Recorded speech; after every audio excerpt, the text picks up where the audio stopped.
So we'll see what happens as we head into the draft. Another thing I alluded to towards the end of the last game was the fact that blue side is now going to be occupied by Kongdoo, and they have been better at finding victories on this side of the map. In fact, in the other two series that they did in fact lose against Rocks Tigers and BBQ Olivers, whenever they were on the blue side, they were actually able to pick up the win. I feel like the meta has kept evolving in Champ Select, so I'm not willing to say blue side, best side for the current meta, as in today and the future. And notice also that KSV banned away the Galio also. One of the reasons why I'm a bit of a skeptic is that on the red side, it was their first round red side that set them up. It was just Galio Jarvan, and from there, everything was gravy. They kept rolling Falls into place, They had the hype train of initiation, and things fell into place. So let's see what happens when they have that only the first pick. And KSV will be able to start putting together some of their famous picks. Apparently Crown not going to get to play any of his famous picks. They're all banned. Well, Sol could have an opportunity to head towards a Kalista, but the Jarvan's actually going to be respect banned here for Raze. Sejuani's going to be open for that reason, so he could hop over to that champ, but hasn't actually played her so far. Zoe, that's a lot of priority on that bouncy lady in the mid lane, so they are going to pick it up. And what this says is that with Galio banned away, they're skeptical there's a good pick into the Zoe. That's and a good point. We know there's some options. You could go full 80 Assassin and try a mid lane. Oh no, the Zed Zoe matchup, like the worst thing to commentate in the world. Kassadin also is a possibility if you can get through the early laning phase, but they give up Sejuani for this. That's kind of the big giveaway here, is I'm not sure we would have seen a first round Zoe taken by KSV, and Raze will go to his second comfort champion of the Zac. Yep, Zac of course actually looking pretty good as the Ezreal once again going to go over to Sol. Kalista gonna, for the first time, I believe, actually get through the entire draft. It's time to lock in Braum and just go full KSV on this red side. Yep, feels like it. That's what I would like to see. Just give us the Braum, and from there, things just seem to lead to victories for the side of KSV, but maybe they'll consider a top lane pick for Cuvée as well. Certainly a lot of options available there. The Vladimir that Roach did so well at, they could have just picked that one up for themselves, but no, it is going to be the Gnar. Still a few options against the Gnar available. I believe they should be banning away Roach towards the top side, but Camille, Jace, and Vlad all at the same time. Not going to be able to ban all of them out. I guess Gnar into Vladimir isn't the same situation as as GP into Vlad. I'm coming in the Jace Vlad bans here if I'm the side of KSV. I understand Camille is strong, but I feel like you can fight against it. But clearly, Cuvée, who has a lot more experience in the matchup, is just going to ban it away. You can win lane pretty hard as Gnar unless you're ganked, and then it turns a bit against the Vladimir. So I do like Gnar into Vladimir in just a simple way, but when the enemy already has long range initiation, you start to get a bit angsty that you just played against a free farmed and fed Vladimir. Handy thing about Raze being on this Zac as well means they do have added tankiness, and with the Jace being banned away, Kongdoo Monster will be able to get a tank support on the bottom side. There's the Tahm Kench or the Alistar, and you're not going to be able to pick both of them if you're KSV. So they can go with a carry on the top side if they want to, and even the Taric is going to be the ban option here, just to make sure that KSV don't have that fantastic team fight that they're able to play around with Core JJ on the Taric that we've seen so many times. For KSV, if they can find a winning lane in the mid lane, then they can actually just punish the Zac and potentially roll this game through, and they are going to counter pick for mid lane. I really like that as a last pick here, because it seems like it's going to be something a bit risky, given that they've known about Zoe for a long way through this draft. But I think you're right. I think you take Vladimir X here in terms of tank support. What I would probably be expecting on the top side, and what KSV is invited, because they can only ban 2 out of 3. Will be a lot of magic damage, though. Yeah, I was going to say that. Certainly a lot of that. Secret picking up the Alistar makes a hell of a lot of sense. That lane worked very, very well. It's 3-0 on Alistar this season, so they don't have many more than 3 victories. So that's definitely a winning one for the side of Kongdoo. And oh my god. Is it going to be just, let's make another bouncy castle? We can build it out of whatever we want. Feels a bit like a budget bouncy castle, but it'd be exciting nonetheless. Yeah. Going to consider it at least, but no. They're going to dissuade themselves. For the counter matchup. Unfortunate. Roach not going to have a great time on the top side. Cuvé's Gnar is certainly one to be respected. Now, Core JJ, what's he going to pick up for Crown? Oh, the Malphite just felt like such a cool idea, but nope. It's going to be the Syndra, back to an old favorite here for KSV in the mid lane. So it could be a very dominant draft here from KSV. They are not looking for ultra scaling like Game 1. They've clearly been told off by their coaches and also whoever else let them opt into so much scaling in game 1. Now we'll have a happy laning phase against Gangplank, but Gangplank has been doing better and better, more competitively in this lane. What we can say is he'll be pushed in, he'll be down in CS early, and his Zac is not the jungler to help him get ahead. Yes. So what this means also for Raze will be interesting to track. Ultra comfort for Ruler on the Varus, and Syndra has a lot of options against the Zoe, and when that ultimate is popped out, doesn't matter what you're doing with your ultimate, you will be hit by it. If you are the Zoe. The bugs on the ultimate were taken out from Syndra on patch 8.1. The reliability is there. KSV have a good draft. I think they're in a much better spot to actually get themselves back into this series. Certainly some options on the side of Kongdoo Monster, though, as we're going to see very, very shortly after we check out Roach's self-decided counter matchup into the Gnar, is going to be Raze on this Zac. He's currently 5 KDA with 100% win rate on the champion. Had some troublesome early games, but has been able to play out the late game team fights very well on this champion. Edge, like we mentioned before, was the first to play Zoe here in the LCK. We're getting the first Syndra of the season as well, coming through exactly. on the side of Crown, an old favorite of his in 2017.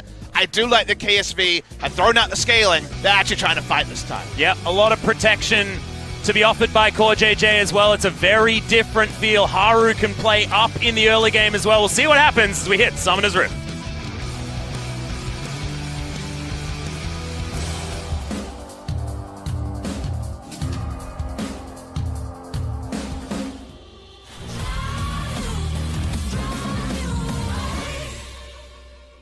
소환사의 협곡에 오신 환영합니다.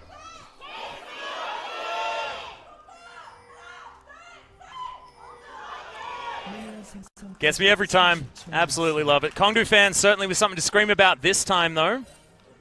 KSV setting themselves up. Bit of priority positioning here by Crown, but see whether any funny business does happen. No Brahms, so could potentially have people wandering a little bit further across the river.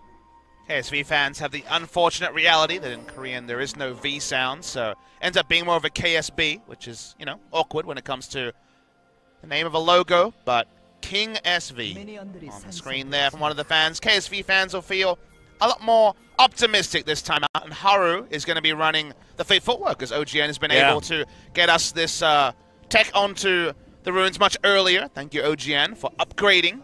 I also really like Fleet Footwork, particularly for this matchup, because the Zac's not going to be able to offer too much early game, and Haru's going to be able to get through the jungle that much quicker. I feel like if there's any time to take it, it is this time.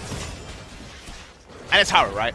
This is the time. Yep. Haru, these are the players where when they're going after Chuck, like, come on, you can go a bit more aggressive, get your precision attack speed to be there for counter ganks, or even the pretty deadly level 3 gank from a Sejuani, if you have a melee laner.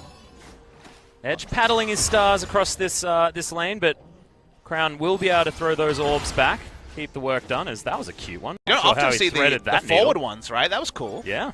I mean, Edge impressed us. He was really clean on the Zoe. It wasn't just the power level of the champion, it felt like, when we saw the Jarvan and Zoe run wild in the first series of the year for Kongdoo Monster. But you're only as good as your last paddle star, is what any Zoe player knows. And also he's playing against Crown, and the guy has a fair bit of experience with Syndra. We remember last season, to say anything, you know, like, he's been playing it for a very, very long time and certainly knows how to make this counter matchup work. If it is, in fact, a counter matchup. Feels like it. The fact that Unleash Power will possibly just kill Edge. Haru looking for one of those cheeky level 3 ganks I mentioned. Has Cleanse on Edge, so hard to pull this off, but the Cleanse at the cost of a barrier, as I mentioned that if you pick a lot of scaling and lanes will be pushed in, this was likely to happen, and Haru feeling frisky. Yeah, well, the reset is going to come down, though, so he's not going to be able to steal this blue buff. It is just going to stop Raze from having a great time. This wanders past. Crown takes a fair bit of damage from that paddle star, as Edge going to get stunned up once again. Good combos here from Crown, but he's using a lot of his mana very early on. So the confidence here is that everyone and their dog, when they're playing the Zac, likes to take both camps, the Gromp and the blue at the same time, because you can do so with the AoE ability, specifically the W and its low cooldown when you're on the blue side. On the red side as well, but for the blue takes, that's what you're able to do. That's why he could look for a gank and also know he was there to contest blue, as Raze needs help from Edge just to get this buff. Well, Paddlestar will be there as... Oh, he got it! Steal comes in, and it was coordinated by Kongdoo. Haru just really knows what's up in this early game. Showing off his big poro, saying, yep, here it is. And it's making the Zac run away, so it's working out pretty well here for Raze. For Haru, I should say. Yep. Knew that we would certainly see him with priority, just didn't think that it would possibly come down to a smite steal, 1 versus 2. Nothing Roach can do. Edge had to give up a bit of lane control just to walk over the first time, and watch the blue be smited away, whatever. From the I side. like smote, don't worry, I'm not going to call you out on that one. That's a fun one. And bot lane, only good news story for now. Lane control comes with a few more levels in your E for the Varus. Any team that has a Zac, though, that has lanes with control, lanes that can push, is certainly feeling good. They're not going to have that on the top side because Roach is going to be getting shoved in by QV, so certainly happy that this bottom lane is able to offer at least something. Feels like it'll be situational, though, and certainly when the Rage Bait is done around 10 minutes, there will be supremacy for the side of the Varus. Oh, Edge gets a teleport as well. He does have the spellbook, so theoretically it doesn't really matter, but could just opt to go back and teleport back in. Does get you that cheeky extra buy to counter what is most of a lost chapter from Crown. Crown has gone for Unsealed Spellbook on the Syndra. Seems like when in doubt, Unsealed Spellbook. We see very little Comet these days. Used to be the big one when it was Dirk on all the laners, but now everyone takes Unsealed Spellbook. Thankfully not the AD carries in this particular game. Yeah. And also, thankfully, not the supports, Papa, because I'm not going to lie to you, it makes it very confusing when the start of a fight happens. You're like, oh, I wonder who's going to win this one. Well, I don't quite know because someone's teleporting in and it could be 4 people. I just really like when, for a moment, we had, say, Ignar with Exhaust Teleport as a summoner. It's just really funny that it gets to those sort of points when you're being creative with your ability to join your team.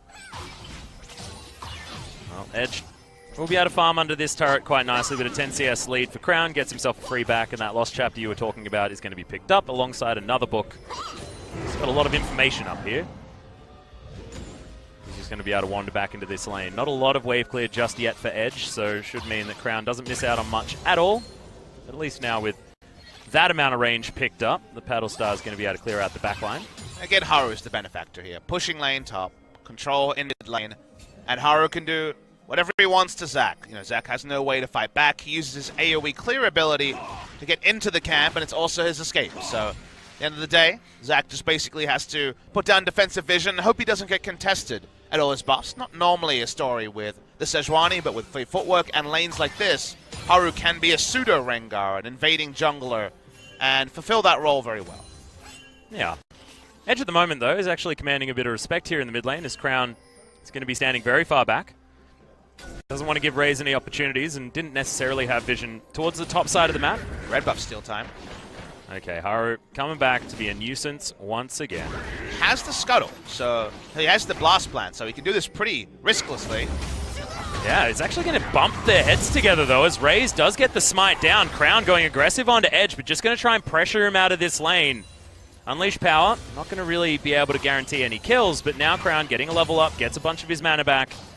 We'll be able to threaten him as soon as that ultimate comes back off cooldown once more. It was hit by a paddle star, so he kind of rushed himself into equalizing health bars. The smites both went down, but importantly, Raze didn't pick it up too early on the smite. Haru, this young man mechanics, able to pick up the smite, smite it away blue, now smote away the red, as I'm just going to use both of them. Yeah, just take that, Twitch chat, and have fun with it.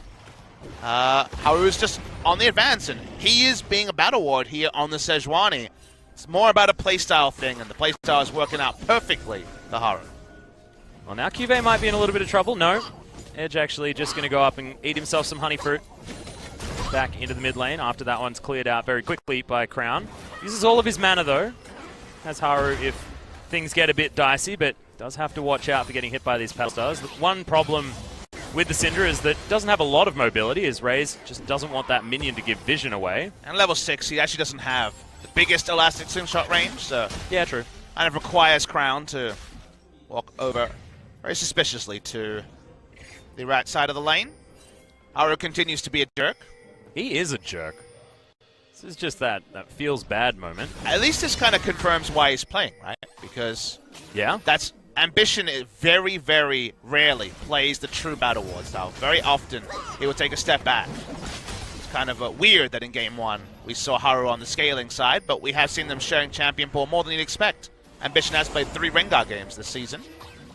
Haru with the aggressive mindset, not being discouraged. Battlestar. Trouble Bubble is going to land lots of damage onto Crown. You land a few more of those, Edge, you're going to be having a pretty good time. Find yourself an Ignite in that lane. Maybe that's going to help you out as well. See the mindset of Crown, though, because he could have cleansed to stop himself being chunked out. He has no potions to stain up, but he held on to the cleanse for a potential all-in if there was no ward there from Edge. So it was kind of suspicious probably to Edge that you saw a level 2 Trouble Bubble and also the full-range Battlestar hit onto Crown. It's kind of that really big warning sign that's an indirect one of, well, why wouldn't he cleanse and deny 500 damage? Well, probably because his jungler was in close vicinity. Yep. Also knowing that he could get back to base as well, not a lot of extra minions that he needed to stay around for, and there's the Mercury's Treads picked up. Does sort of deny you a bit of range on those Battlestars as well with the extra tenacity, so I do really like the rush on those boots before Morellonomicon is completed. We're going to see it from both sides. Most likely, yep, confirmation that we will see it from Edge as well. Allows you to not allow so many spheres to be stacked up with the extra stun duration denied off the Scout of the Week. Roach this game, he's down the very standard 19 CS, but probably 0 gold to the Gnar. Yeah, he's feeling absolutely fantastic. Interesting that he's got himself a Relic Shield. So Relic Shield on top laners has become a thing situationally in solo queue. You want to still pick up the quest. Obviously you're not getting the procs in the early laning phase, but it does encourage your jungler to come help you push out. You get a couple of Relic Shield procs there. Yep, Raze probably would be pretty happy to have one of those as well, as Haru once again going to make his day crappy. Steals away another Raptor. This Trouble Bubble comes down. There's the kidnap onto Haru. Has to flash to get himself out. And they almost timed it so that the Trouble Bubble was going to be there to stun him underneath the turret, but didn't happen.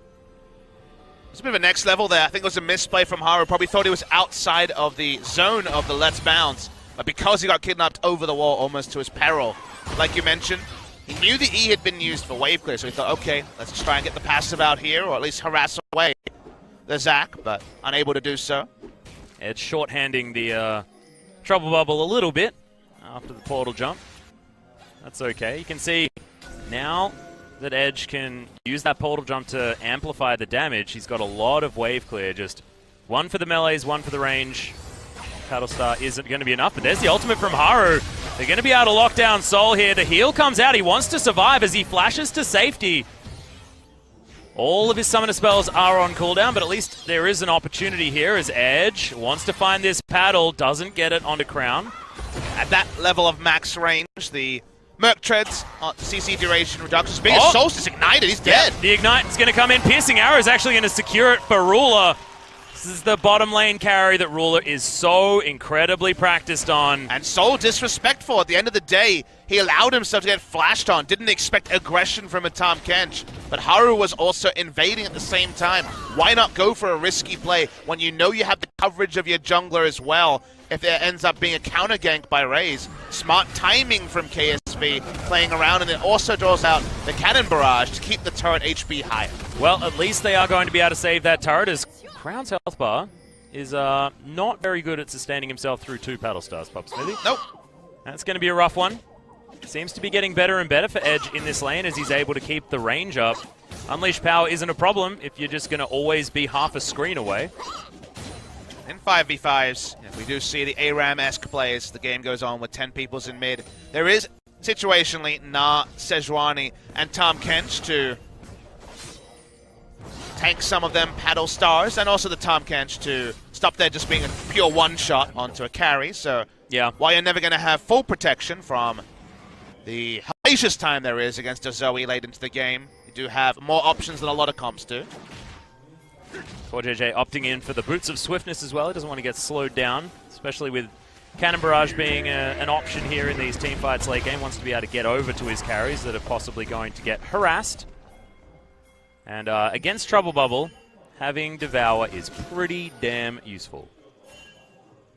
Again, to comment on why we see the Relic Shield, and when you don't hit jungle attention to actually get the procs, remember Bandit will still proc all the time, so every Q harass will be getting both Klepto and the 10 gold from Bandit. Eventually there'll be a grouping phase, eventually there'll be a Targon, and he'll get the overshields. That's why we see it. Abyssal Voyage comes in, Haru. Winter's Wrath actually onto 2, that feels good, but otherwise KSV just get positional advantage around a Cloud Drake and show their jungler towards the bottom side. And they've done all the good work around the bot side, contested so many buffs in the red side. You never feel great about a Cloud, but it might be time to actually take that Cloud. That was pretty aggressive from Raze. That was a cheeky right-hand turn that was taken by the Pig Lady as well. I believe Edge was making his way down from the mid lane, so didn't want to risk it. And now Cloud Drake going to be opted in for. May as well, on the side of KSV, get themselves to a Dragonet. They probably would prefer, but Kongdoo Monster not entirely upset. They're in best fight position as well, KSV, because they've got the Rage Blade already complete on the Varus. They're ready to go. They're happy to opt into any turns here, and they have both the Sejuani and Varus for non-committal turn CC. Great team to turn around Baron or Drake. Rage Blade users as well just absolutely love any opportunity to auto-attack and then turn onto an enemy. Roach still having a pretty crappy time. But Kongdoo Monster at least able to lock down their blue buff side. Edge is able to pick up his second. And we don't even have a Cinderhawk yet for Raze. That's not great at all. We've never seen him really have a good early game on the Zac, even though he is 100% win rate. So hopefully he can turn this one around. But so far, I mean, this 40 camps, 40 CS down, meaning 10 camps approximately, assuming they haven't been taking too many lane minions. I mean, this was definitely set up to be a bad time for Raze, but the tune of 10 camps against a Sejuani who has similar, team fight damage. Yeah, capabilities late game as well, capabilities in CC in the late game is nothing to hold your nose up at. Level 9 now, Elastic Slingshot is going to be charging for a pretty fast rate. There's a Trouble Bubble landing. Ghost is there for Edge. Massive damage. Even gets the passive from the auto. You can see he's just being so cheeky. I love the Ghost run out of Zoe. It's so cute. It doesn't get them anything because not even the Raptors can be stolen away after chunking out Crown. Topside jungle's already been cleared, so in this case it's chunking but not leading to anything as turret very, very low topside, I should say. Well, I believe Vision was picked up onto Raze, so he's going to be able to check this brush, I believe. Actually, no, decides that you can have a control ward there forever if you would like, KSV. Move back towards mid. Oh, Haru going to get hit by the Trouble Bubble, but Paddlestar not quite there. Finds it. There's the lockdown, though, as Edge is possibly in trouble. Will the Kidnap actually be there? Stopwatch comes down. Aftershock is avoided, but Cannon Barrage.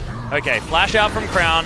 Trade that for the ultimate. Kongdoo Monster are okay with that one as Soul, once again, has to get the hell out of dodge. His flash was not up for a very long time. Thankfully, he is able to survive. Interrupt used on the Abyssal Voyage there, actually. They were going to come up and try to outnumber in the mid lane. It's a good interruption with damage. Stop that one from coming through.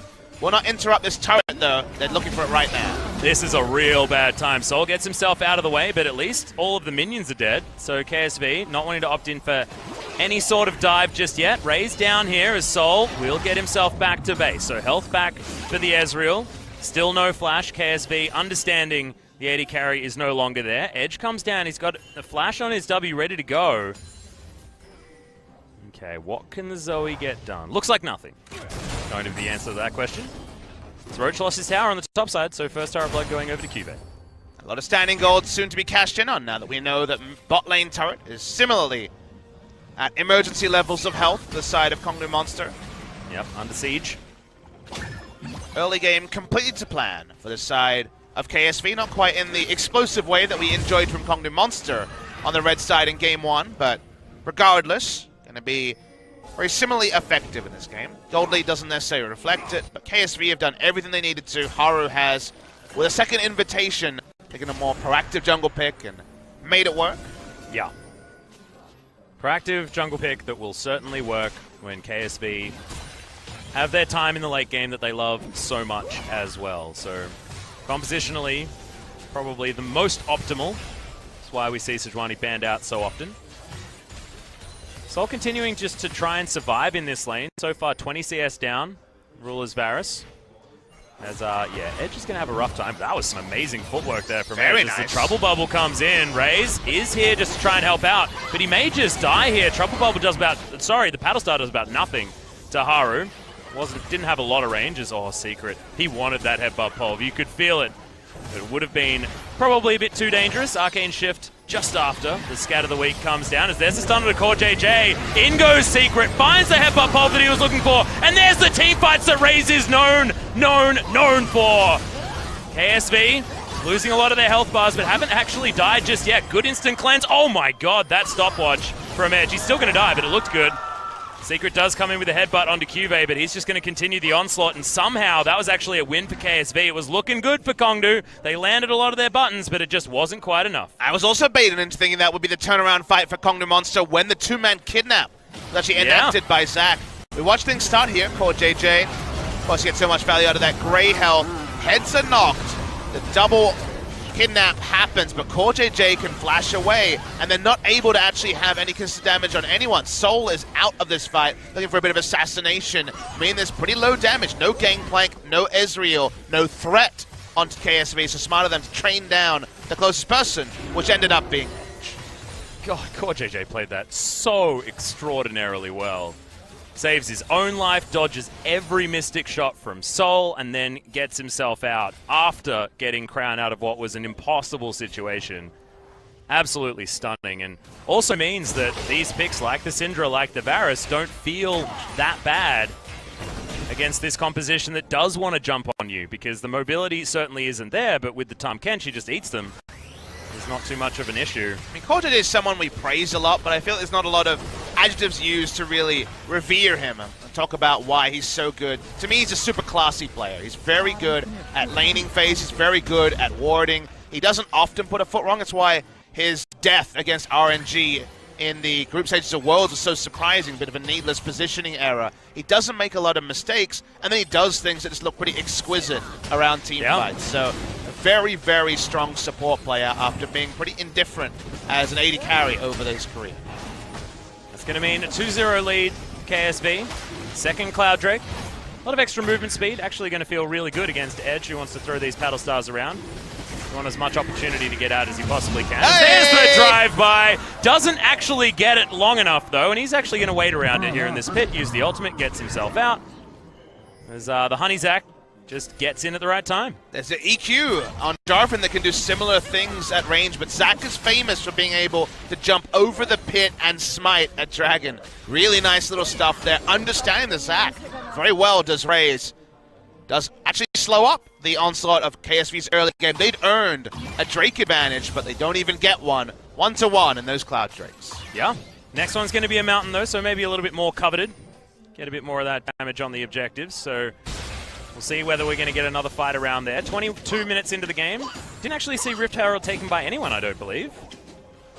One of the first games where we haven't seen a lot of Rift Herald priority. Yeah, one yesterday and one today, so you are always surprised. We've seen a lot of bot lane focus from both teams here. Yep. Took him a long time to get that that outer turret on the bot side as well, so not able to move anyone over, create some advantages. Now Rule is a bit of a monster if he's able to free hit. He does have very strong front line to do that. 2 on-hit items complete now. Yep, the Wit's End makes him feel pretty good with a lot of magic damage coming out of Kongdoo Monster, especially with Edge.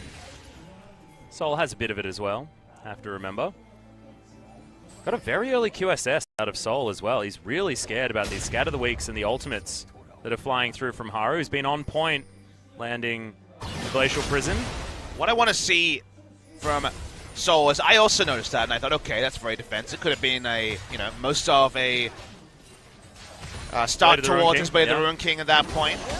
Doesn't have that, so he needs to be more aggressive with his positioning to actually use the defensive tools he's picked up. If you hang back, zone yourself from damage, don't have a Bilge Water Cutlass, and then don't even have to use your QSS because you're so defensive in your positioning, then you really are kind of over the edge of being clever with your itemization. So let's see the positioning from Soul in our next engagement.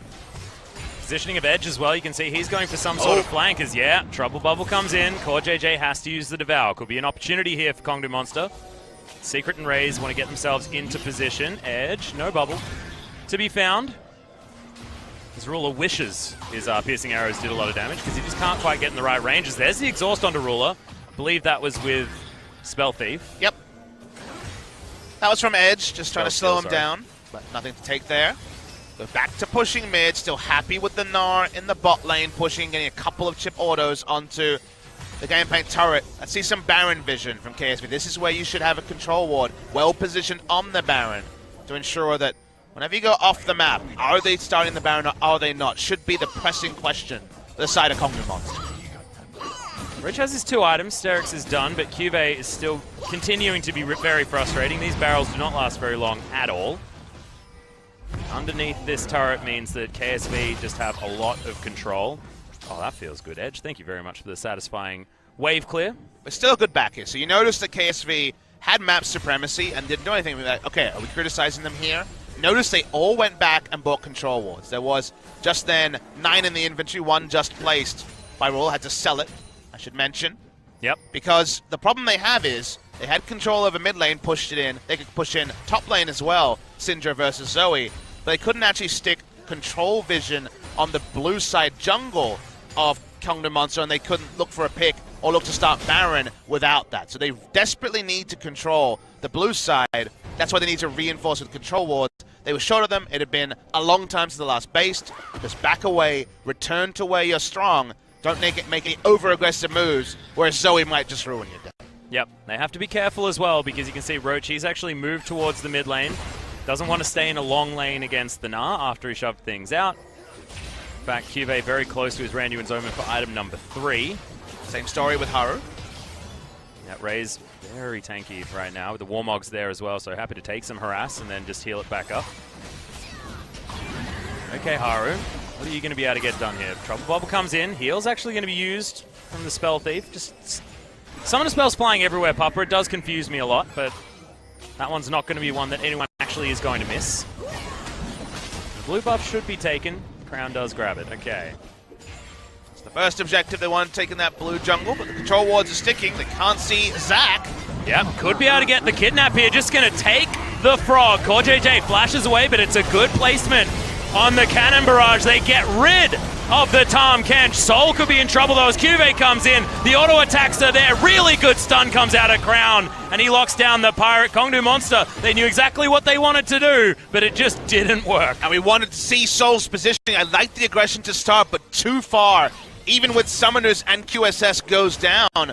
2 dead for the side of Kongdoo Monster. Only Edge left in terms of damage. I think it's the time to start Baron here, actually, Atlas. Well, they are going to start it. Haru hops on. Cuvé's waiting. On top of a ward, though, so at least they know there's an opportunity there. Secret wants to get a ward over the side. Down to half health is the Baron. Lots of damage is being taken here by the cow. Gets a pulverize, but otherwise nothing else. Flash comes in. That's going to be Haru locking down the Zac. Edge in trouble. Gets stunned. No more Zac.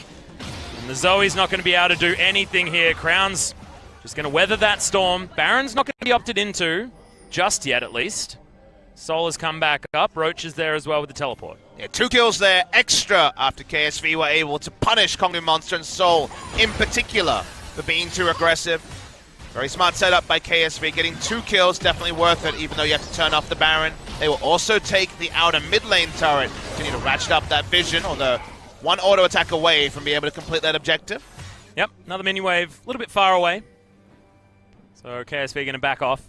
Mountain Drake should be available. Let's have a look at this fight again. It looked like you understood exactly what Kongdoo were trying to do. Yeah, but remember that defensiveness is there for Soul, but damage not really. So he feels the need to get into the back line and do damage, but turned on to first by Ruler, then by the teleporting in Gnar, taken out. They clean up from here, get 2 further kills on a Baron turn. Very well executed by KSV. Probably our best team in the league at Baron turns and playing around vision.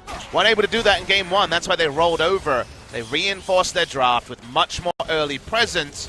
It's not going to be the fiery games. It's not going to be the dominations like we've seen from Kingzone and KT, but it's still scarily effective. The side of KSV, and now they will return to their same objective. First taking the mid lane turret, then returning to playing around Baron. Yep, and that's going to just give them even more vision control over this map. 5,000 gold is the lead. It's not a massive amount, but now with a Mountain Drake, it means that Baron will be falling down even faster. Blade of the Ruin King done for Ruler as well, as he stacks up the Rage Blade. Yeah, the Purple Worm's not going to be lasting nearly as much time as we thought it might, the first attempt on the Baron. Ruler, if he's able to just fight back to front like he was, you could see Kongdoo Monster wanted to get rid of the Tahm Kench just so they didn't have that safety and then could finish off the rest of the team fight. With the strength of Ruler, I just don't think they can even afford to do that. Yeah, right read there, Atlas. And it's very likely, so that finding a way to actually engineer pick, Zac actually getting the kidnap onto the Tahm Kench, who this time will not have flash available, is what they need to look for. Zac is a really big pick into Tahm Kench because even if he's devouring an ally, you're able to kidnap both of them, even if they're in the belly of the Tahm Kench. Very few champions can pull off an interaction like that. But they need threat from multiple players. It can't just be Zac and no one else going in, because then it's very easy for the target to be disengaged, barring the dream Let's Bounce against 5 members with no flash. Roach still dealing with Cuvée on the bottom side. Cuvée still being fantastic at denying the barrels from the gangplank. Thankfully, Roach is able to at least get a couple down. As soon as you have that, you do have some opportunities. As KJJ gets Haru out of the way. Raze wants to make sure these big red wards taken out of his precious jungle. Cuvé's gone very team fight with his build, so he doesn't have Blade of the Ruin King or Bloodthirst or the crazy items we're seeing in previous series. A lot of damage onto Raze, so that means he's not getting any threat onto this bot lane turret. Usually the Gnar in the side lane is winning for KSV when they have Baron control, but he has so few laning items outside of the Black Cleaver for damage that realistically Cuvé's not pushing anything forward, and he has no teleport, so it's slowing down the game quite a lot for KSV. Yeah, you can see now they're just trying to make some sort of 4v4 happen. Remember, Roach is going to be able to help out much faster than Cuvée. He's got a bit of time on his teleport as the Gnar, so KSV do have to be very careful, which is why they're not starting off any Barons, trying to get anything like that done, just trying to maintain the vision control that they were able to collect. The game has slowed down quite a lot, and the gold lead has not changed since we saw our last fight. Edge able to claim the blue buff. Last couple was stolen away by Haru and Crown. Certainly good news. Back to the Baron. Yeah, okay, we've got Cuvée on a little bit of a mission to try and stop this one happening. True Shot Barrage is going to reveal KSV's plan. Now Trouble Bubble goes down. Cuvée loses about half of his health. Yeah, there's the Cannon Barrage as in goes Raze. They want to find something. Haru in so much trouble. Secret grabs that kill, and Cuvée, they're going to turn to him. Oh, nothing to attach his arms to. So Raze has to give up the Ghost as far as the Gnar is concerned. Oh, Edge. Lots of damage onto Crown. Does need to be careful. Kidnap actually to get Raze into the fight. That's an interesting maneuver as KJJ in potential trouble. Good knock-up comes down. Unbreakable Will means Secret will survive for the moment.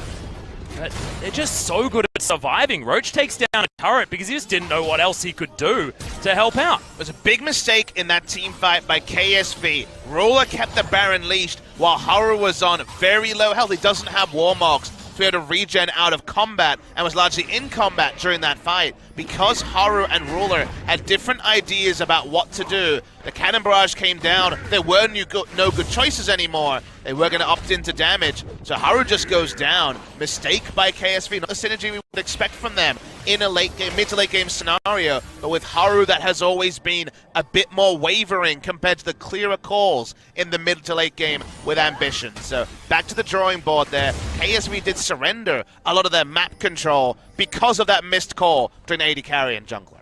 Yep. Some questions for KSV. Still in the lead. About 5,000. No real worries. Roach, thankfully, has been able to grab his Phantom Dancer, so 4 items here for the Gangplank. Getting harder and harder. But like you said, the more teamfight-oriented Gnar to get his work done. Bit of a laning focus by Roach, and team fight from Cuvée leads to more of a standstill in the Gnar vs Gangplank matchup. This is the part where, as the Gangplank, you're very comfortable. You're going to go equal in CS, and there's no kill threat for the Gnar. No Infinity Edge here. We've seen Infinity Edge early as second item. As the Trouble Bubble's not going to be a big one here. But the IE is really when suddenly the threat onto Crown and Ruler gets pretty absurd from the Gangplank. Yeah. That looks like it will be the last item. Stopwatch still not used from Roach, just showing how 1v1 oriented that lane was. No focus onto the Gangplank as far as a point of power for KSV. Certainly looking more towards the bottom side of the map, and I do respect it. It's what got them that lead earlier on. Can they actually put it forward? Haru's saying yes. The Secret has to use the Pulverize to try and get him out of there.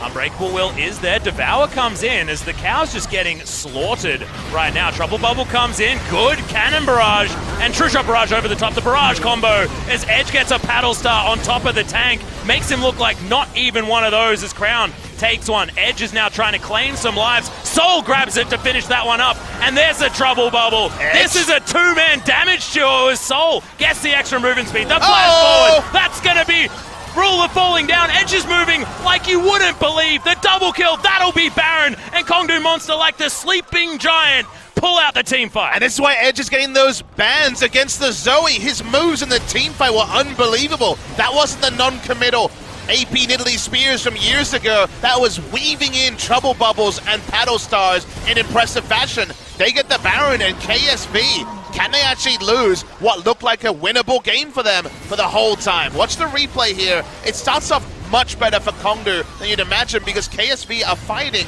in a very narrow choke, and it's the entire cannon barrage just sat on by multiple members for the longest time. Poking over the wall, poking over the wall. Roach and Cuvee playing towards the side, so no Cuvee there for a Meganar is what we've missed out on the side of the game. But Soul and Edge, watch Edge at the end here. Understand his options, of course, extra flashes because of the Spell Thieves, because of the W, but his ability to clean up all these kills was majestic on the Zoe. Yeah, and just think about where his mouse was that entire time. There were Paddle Stars coming in from every angle to dodge minions, landing all of them. We talk about this guy as being an incredibly impressive Zoe after one game. After two, it's getting even better, Papa Smithy. And you just hope that if it is a Kongdoo Monster victory sort of game where people will go to the post-game thread and say, all right, Kongdoo Monster versus KSV, I missed this one. What does it mean for our region if Kongdoo Monster 2-0 Kongdoo Monster 2-0 KSV, something that's looking very possible? Yeah, I mean, what happens if, like, SKT is second last on the ladder, Papa Smithy? There are already so many of these questions. KT won a telecom war. 2018 is an insane year, and Kongdoo Monster are going to make it even more crazy if they're able to pick this one up. And speaking a little bit too soon, still 2,000 gold behind, but feeling like they are certainly in control with Baron buff now rotating around the players. All right, let's not talk too far then. Let's talk about the now. Yeah. They've played 2 series this week. They lost game 1 against Afrika. Should very well have lost game 2. Yep. Heroic defense got them over the line. Game 3, they rolled over the side of Kongdoo Monster. I feel like we're getting the story again, Atlas. Yeah. This is our KSV having to hold on, and if it's going to be that war of attrition as we move into the late game, we know that this KSV roster are fantastic at keeping their heads in the game after fatigue set in. These are the long-com players. If you're going to... The way I sort of liken it is to tennis, you know? I feel like KSV have the style and class of a Roger Federer, you know, who are able to just play the game for long and long and long. Often they'll lose a set at the beginning, but it's okay because they have the style and poise to keep their head in the game for the entire time. And KSV are certainly a team that feels like that, but if Kongdoo can do it here, they won't have an opportunity to do anything like that. I really like the analogy to Roger Federer, but it feels like it's Roger Federer without, you know, his trademark, you know, some of his trademark apparel, because at the end of the day, there is no ambition here. So while Haru has been there in an ultra late game situation, are all the wristbands there? Is everything together for the metaphor to exist? Because Haru's had one good ultra late game for the side of KSV, and Ambition has had many, many. So we're never 100% sure when they don't have that captain to speak out. Well, game 3, if we get there, would be an opportunity for Ambition to make his way in. But you're right, this is all about Haru turning around what could theoretically be bad. Certainly not yet. Kongdoo have turned around that gold lead. I'd love to see the gold graph, because that wave would certainly be sign graphing towards the side of Kongdoo. I mean, a lot of objectives just been rolling down. Kongdoo's ahead in gold suddenly. Yeah, portal jump over the wall there as in goes Raze. Has he bitten off more than he can chew as he kidnaps nothing and just secures the turret for the Kongdoo Monster team? We'll just be relying on that Warmog's armor to get himself back up to full health. And the Elder Dragon will be the next one on offer. Not sure when that's going to be up. I believe about 2 to 3 minutes. We'll be getting that guy. But Baron no longer there. KSV will have now some opportunities to try and get themselves back in. But now, as everything settles, we've got a Gangplank with 6 items. We've got a Kongdoo Monster scaling composition with huge tanks in the forms of Alistair and Zac. able to get work done. 2 items completed here that mean a lot. Infinity Edge done for Gangplank. Also looked at the Lord Dominic's Regard has been completed by Solo at a very slow early game, just being dictated to by the Varus. So these are very important items, both for crashing the front line, but also Gangplank having true threat onto the back line as well. He's adjusted his build further. He's got an Essence Reaver now. Does Roach, so had plenty of gold to pimp out its ride perfectly. And now he has plenty of cooldown reduction. 40% already complete there in the build. There's a lot going on here for Kongdoo Monster. Suddenly, it's a bit of bated breath as we get into the 40-minute mark. Yeah, it will mean that finesse is going to have to be utilized in these late-game team fights, though. We know KSV is certainly a fantastic team at being able to get that one done. Kongdoo Monster have had some beautiful moments. They've had coordination in team fights that didn't necessarily feel like they should have been able to have because they were behind in their lanes, the gold wasn't looking great, they have been able to make them work, but that's against different teams. The 2-0 was against MVP. Their other victories that they were able to steal games away were against, you know, the likes of Rox and BBQ. Like, it's not the same as winning a late game team fight against KSV. I feel like that is the best possible praise that you can get. Trouble Bubble lands onto the Piggy, but she's happy to take the sleep. Raze wants to find Core JJ. Will the kidnap come in? Yeah, he's just going to take the Tarmkan shout. Really good timing. The headbutt comes in. The pulverize was there. He eats up the Grey health, and the cannon barrage is avoided by KSV's carries. Crown doesn't find too much, and Raze sacrifices a lot of his health bar and doesn't get a lot done. Edge doesn't offer anything either, and Kongdoo Monster just use a lot of buttons and nothing happens. Yeah, Edge not there. Once again, Raze dives in. Not all the team is ready to assist him, so that one can be aborted. Zach is very, very tanky and has the Warmogs, like you mentioned a couple of times, so no harm, no foul. But it does mean they recall 50 seconds before Baron. We can see that KSV still haven't been able to put down too much vision around that area. It's something that could have happened given the full recall, but they couldn't have known that it was a 5-man recall from the side of Kongdoo Monster. So where waves are becomes relevant as we have Elder and Baron spawning. In fact, Elder spawns now. Yep, KSV are going to head straight over there as well as Blast Cone's going to be popped by Haru. They do not waste any time. A lot of damage as they do have vision. But will Raze actually be able to get there? He wants to do the drive-by yet again. Haru says, I'm not going to give you this opportunity. There's now Kongdoo Monster. They're looking for the barrels. They're looking for the poke damage as it's not going to be stolen. Haru picks up the Elder Drake and here's the fight. Oh, a massive knockback with the Gnar. Cuvee always able to get that work done. But Kongdoo Monster, have they been able to get the disengage? That's the question. Secret falls down. Core JJ having to run for the hills. Cannon Barrage comes up at just the right time. Raze doesn't get the stretch Armstrong. Low health buzz though, and this could be opportunities for Crown, but for Soul as well. Crown's in trouble. Edge gets forward, doesn't find the passive, but has the Spell Thief on the flash. Gets himself over. In fact, that was his own one. Happy to opt out. Okay. Guardian Angel is procced. Yeah, that's a lot of damage from that True Shot Barrage with 6-item Ezreal.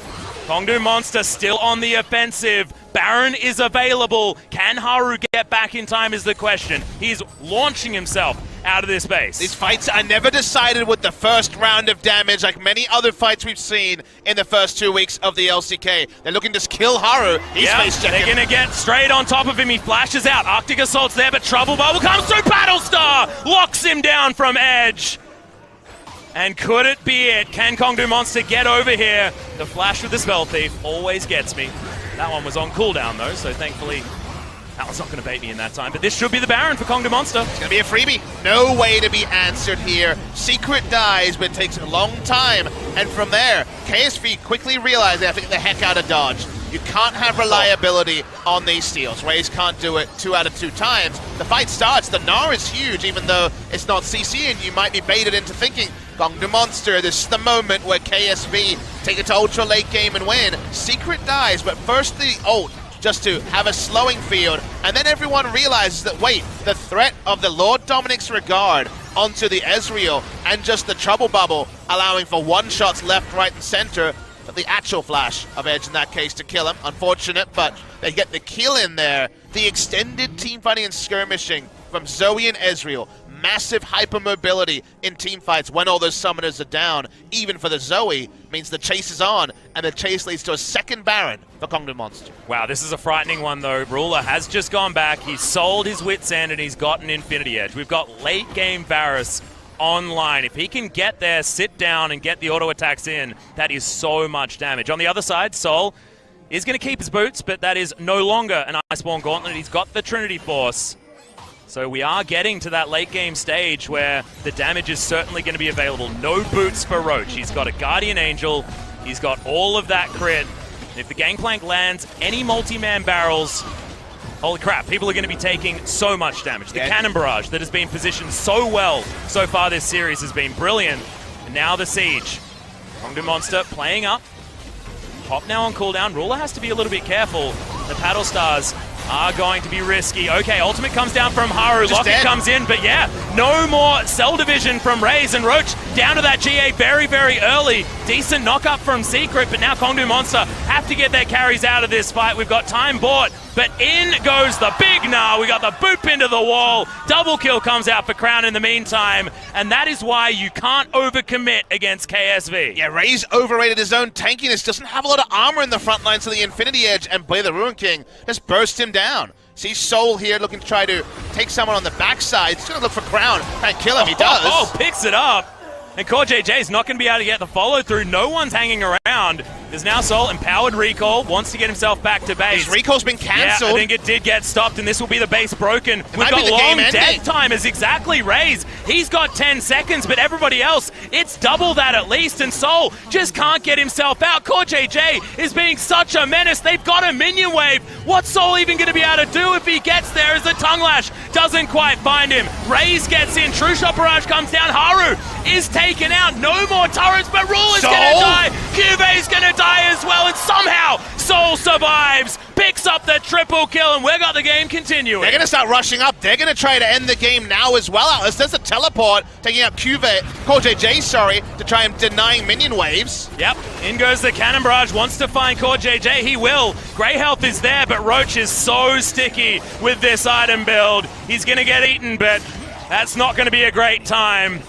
Okay, he's got a lot of movement speed. See you later, buddy. That's going to be the ace. Crown does come back up. 35 seconds on Ruler. Only Crown alive. Certainly the base will be broken, but I think Kongdoo Monster want the 2-0 now. Yep. We've got Unbreakable Will there for Secret as well. Crown has to be so careful. He's got his Zhonya's. He's got 6 items. I think they've done it. He has to try and get there, but in goes Raze. Flash already down from Crown. Look at the damage onto these turrets. He lands the Stretch Armstrong. Raze is going to remain undefeated on the Zac, and the 2-0 for Kongdoo Monster over our #1 in the LCK. Anything can happen in the LCK, confirmed here. Even though it's just a regular season match, what it means for Kongdoo Monster, who have been so long suffering, Atlas, means so much. They've never taken a series off one of the top teams. They do it here. Even Kongdoo Monster's season has redemption. They're 2-2 going into the end of the second week, and KSV, after dropping and looking sloppy,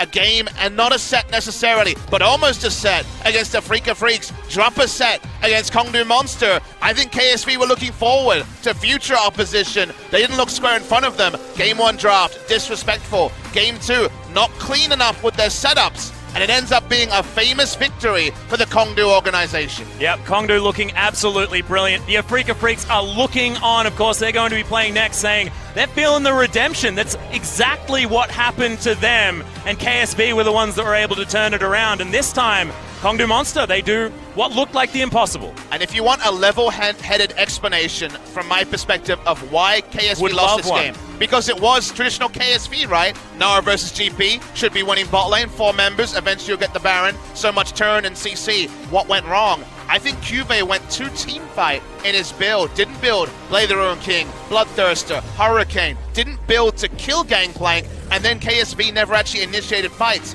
with the Gnar. We never saw team fight Gnar, but his item build didn't allow them to play the 4-1 style. They could never surmount the Baron. It went over the case of Kongdoo Monster multiple times. Then they made mistakes, and between those two things of the misalignment of the 4-1 and also their misplays around Baron, I think it's a deserved victory for Kongdoo Monster. Yeah.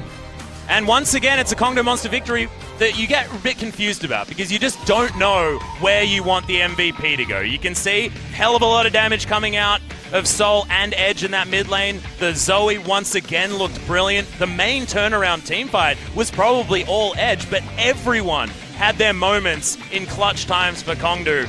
Honorable mention has to go to Rulers Varus once again. In teamfights, he's able to get so much work done, but it just wasn't the same KSV that we've been used to seeing. Yeah, it's weird. Week 2 for KSV has been so much more mortal after a week 1, including a 2-0 over Kingzone, where you couldn't be more hyped about KSV's chances to finally record that LCK championship win. They have never won a title since the start of 2015 and the end of the Samsung White and Samsung Blue days. And will that wait continue? We're certainly not going to decide that question based on a single best of 3 in the second week. But KSV, their drafting in Game 1, questionable. Their play in Game 2 still had mistakes. I felt the VOD review will be very fruitful here because I saw very clearly Nara had no threat on Gangplank. It could only be a Baron play. It wasn't going to be Nara taking turret after turret because of the tanky build.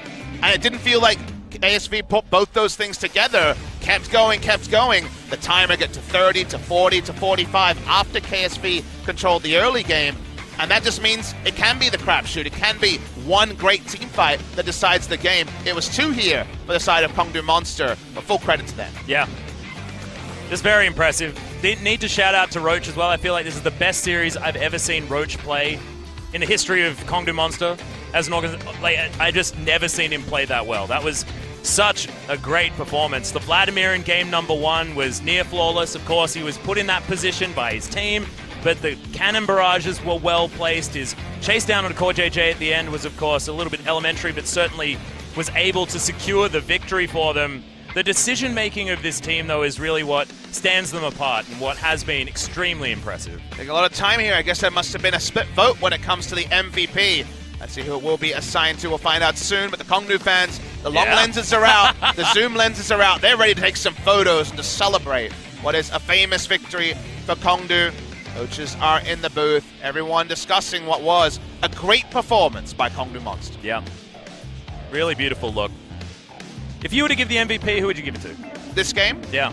I was very confused. I would give it to Edge, personally, just because of how impressive he was in the team fights as Zoe. Because everyone can chuck ease over a wall and then hit a paddle star on a champ that's not moving. Some of the team fights here were next level. They were better than I could even prophesize. And a Zoe being able to do team fight mobility is not what I think about with the Zoe. So I give the site to Edge, and it seems like the voters agree. Yep.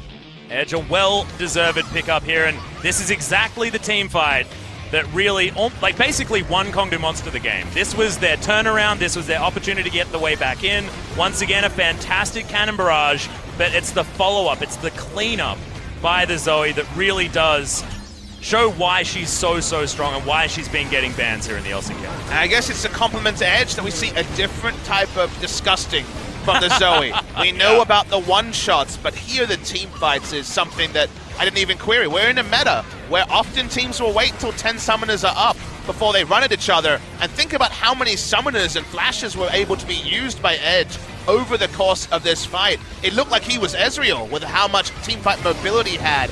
That was super clean. And even in the moments that looked like KSV would be able to take it over, the paddle stars from long range started to hit, the turn started to come, and KSV didn't have the tools to pull off true turn. Yeah, I felt like this was the team fight that KSV were going to be able to take, but once again, Cannon Barrage goes into the right position. Kongdoo Monster decide this is when we're turning around and we can have our poke champions move forward. Honorable mention to Crown, that was a lot of damage that came out onto Soul, but just wasn't enough. Yeah, Mystic Shot on the paddle star at this point in the game, even if they're fully charged on the paddle stars, 800 to 1,000 damage on a tank, which is insane numbers. Haru had to face check here because he had dead teammates. Trouble Bubble had hit by Haru. Yep. Such as the Zoe, so congratulations to Edge and congratulations to Kongdoo Monster. Insane stuff. Yep, have to remember, that is 2 Zoes and 2 MVPs, so write that one down in your notebooks. LCK teams, Edge probably should get a ban, but we are going to throw it over to Joel for the MVP interview, so take it away, my friend. Thank you very much, guys. This is Joel with your interview translations for today. Kongdoo Monster does the unexpected and beat out KSV in a 2-0 fashion, and we're going to be here to talk about how the game was with the MVPs for today's series. It will be Edge and Raze. 오늘 승부 예측이 말이죠. 보셨어요? 88% 대 88% of people predicted that KSV would win. 네, 1위 팀인 KSV를 잡아. You beat out the first place KSV as the Kongdoo Monster. 다들 이기자는 생각을 가져왔지만 딴 사람들은 안 그랬잖아요. You know, we came here to win, but nobody else thought so. 없을 것 같은데 저희는 And it was, I think it was, might have been right to think so, but I'm glad that we were able to turn around their expectations. 어떻게 보면 새로 투입된 느낌으로 더 이렇게 자신감이 넘치는 것 같아요. It seems like Raze, we haven't seen you that much in the past. It seems like you're now very much a staple player in this league. 진짜 좀 많이 달라졌나요? 본인이 느끼시기에. Did you feel like you've changed a lot as a player, Edge? 그 정글에 바뀌어서 그런 문제라기보다는 I can't say, you know, just the jungle itself, you know, had a big impact on me, but 뭐라도 해보고 지자란 말. but it's always a mentality that our team has, is that, you know, we should at least try our best and do all that we can before we even take a loss.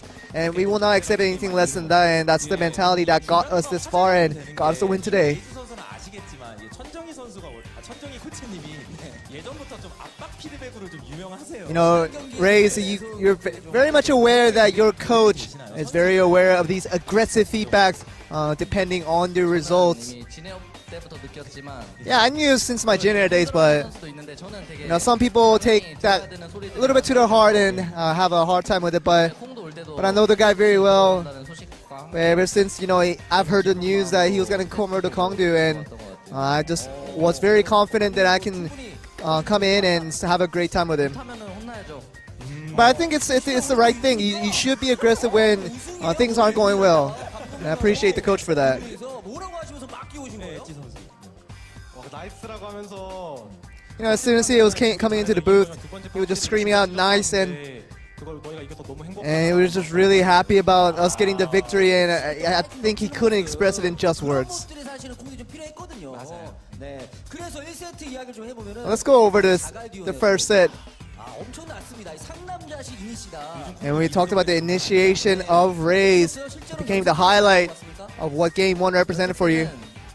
뭐 약간 좀 서로 그냥 누가 걸까 내가 건다. You know, during practice, it seems like, you know, all of our teammates are kind of just like looking at each other to see who should make the initiate, but no one's really sure. But I feel like in today's games, I kind of felt the initiative to make the initiate, if you will, and to make that happen for myself. And I didn't need to confirm with other teammates, just have to get it done. 뭐가 있으면은 알리가 걸겠다. And it's just like our teammates right now, they're so poised and they're on tact with the fact, you know, whenever there are opportunities for initiation, our teammates are in no hesitation to make that happen. 좀 안 맞는 부분이 많아서 다퉜는데 오히려 이렇게 다퉈서 좀 더 서로 문제점을 보완해 주면서 I think right now, you know, for the bot lane right now, they're really helping each other and they can really help each other improve, and I'm really happy with our bot lane right now. 그리고 갈리오가 이제 뭐 감전을 될 때도 있고 다른 걸 될 때도 있는데 You know, a lot of people do say that Galio currently is kind of in an unknown state, not knowing where to go electrocute or different rooms. 감전을 가면 거의 탱템을 둘렀는데 딜러처럼 딜 나오더라고요. I mean, the funny thing about electrocute is that you can go all tank items and you still get incredible amounts of damage when you proc it correctly. 한타 장면을 볼 수가 And we want to move on to one of the highlight clips of the game. There's definitely a lot of highlight clips to choose from. Yeah, a lot of our teammates were telling each other to back off. But we were just looking at our cooldowns of the skills, and it seemed okay, and we had to take a kind of a risk of going in for this one. Yeah, we were just telling our teammates to get ready and just get the fight going and try to stay alive for as long as you can, and that was the big thing there for us. 하나된 마음으로 연습 과정에서 나왔던 것들이 그대로 실현이 됐는데 또 2세트 이야기를 안 할 수가 없어요. And we have to go over to game 2. Zoe was your pick, and you did get an MVP last time around with that champion. Why are you such a big fan of Zoe? 엄청 못해가지고 그때 엄청 I mean, when I first got my hands on Zoe, my teammates were threatening me of how bad I was at Zoe, and I mean that just got me the motivation of working harder at it and getting good at it. Now I guess I'm good enough to get the MVPs. 그래서 1픽으로 바로 이제 조이를 And you did get it, blind pick, and I'm sure you had to worry about the possible counter picks that could go against it. 조이하면 싫고 저희 팀이 조회하면 더 싫었거든요. It used to be a situation where, you know, we hated it if the opponents played Zoe, but we hated it even more if Edge played Zoe. But definitely the situations have changed, and we're very appreciative of how he plays now. 괴롭히기도 하고 좀 괜찮았나요 분위기는? And did you feel like the laning phase was alright? 이긴 했는데 솔직히 거의 다 스마 싸움이었단 말이에요. And it really was, just talking about jungling, I mean, it was all about the smites, just getting the smites correctly. The other opponent was really aggressive throughout the matches, and really hard for me to keep track of my jungling, but it was all about the smites, and I know it was a little bit struggling at first, but I think I managed to pull it off at the end. 뭔가 그 자신감이 넘치는 것 같아요. 이 말씀하시는 것도 그렇고. 그래서 이 세트에도 뭐 여러 장면이 있었. And of course, we do have a plentiful amounts of highlights for Game 2 as well, but we are going to look at one of them.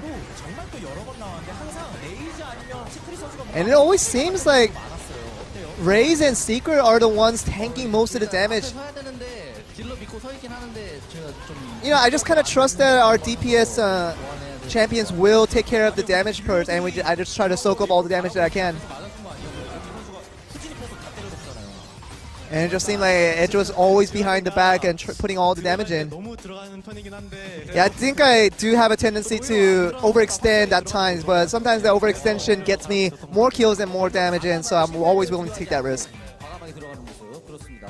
확실히 또 이 미드 정글이 같이 나오니까 여러 가지 뭐 다툼 얘기도 하고 서로가 지적도 하고 좋습니다. 그래서 뭐 다시 또 약간 재밌는 얘기를 Now let's go over to some interesting fact. 수려한 외모로 유명하시잖아요. And Edge, you're kind of famous for being such a looker, as you can hear from the crowd. 샷이 있어요.